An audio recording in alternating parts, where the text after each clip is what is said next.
Hello everyone, আমরা আজকে চলে এসেছি বুলবুল। আর এটা মৌসুমি ইন, একটা খুব সুন্দর রিসর্ট একেবারে গঙ্গার ধারে। তো সেখানেরই একটা রুম ট্যুর আপনাদেরকে আজকে করিয়ে দেবো। এটা আমরা আজকে যেখানে আছি সেটা হচ্ছে রুম নাম্বার 202। আর দেখতেই পাচ্ছেন রুমটা খুব সুন্দর, ছোট, খুব বড় নয় কিন্তু মোটামুটি স্পেশিয়াস। তার সাথে একটা অ্যাটাচ ব্যালকনি রয়েছে এখানে।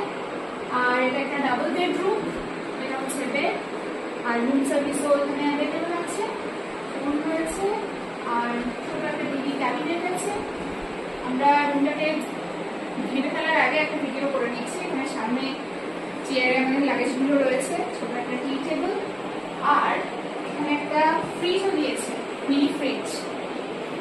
আর তার সাথে এখানে যে কফি, টি মেকার, জল গরম করার ইলেকট্রিক কেটল পয়েন্ট সবই রয়েছে। এখানে র্যাক আছে আর কাভারটাও যথেষ্ট স্পেশিয়াস। এখানে ভেতরে একটা এক্সট্রা বেল্ট দেওয়া রয়েছে, জামা কাপড় আপনারা রাখতে পারেন এখানে। আর তার সাথে একটা ছোট কাভার্ডের মতো একটা জিনিসপত্র ভরে টরি সমস্ত রাখতে পারবেন। ড্রয়ার আছে এখানে, আর স্লিপার দিয়েছে। আচ্ছা, বাথরুমটা দেখিয়ে দিই, যেটা খুব ইম্পর্টেন্ট। যে কেউ যখনই আমরা হোমস্টে বা হোটেলে বুক করি তখন লাইট ফ্লো। হ্যাঁ, তো বাথরুমটাও বেশ ভালো।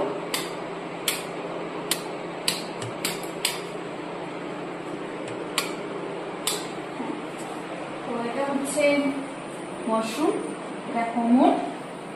আর এখানে টয়লেট্রি কিট দেওয়া রয়েছে। টয়লেট্রি কিটটা আমি একটু দেখিয়ে দেবো।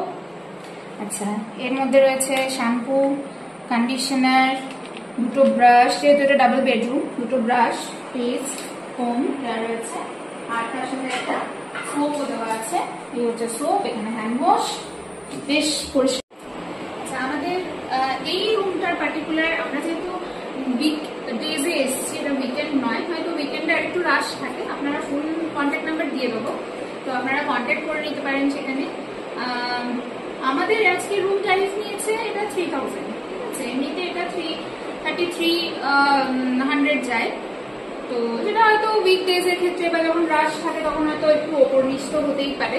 তো কন্ট্যাক্ট নাম্বার দিয়ে দেবো আপনাদেরকে, কন্ট্যাক্ট নাম্বারে আপনারা যোগাযোগ করে এখানে আসতেই পারেন।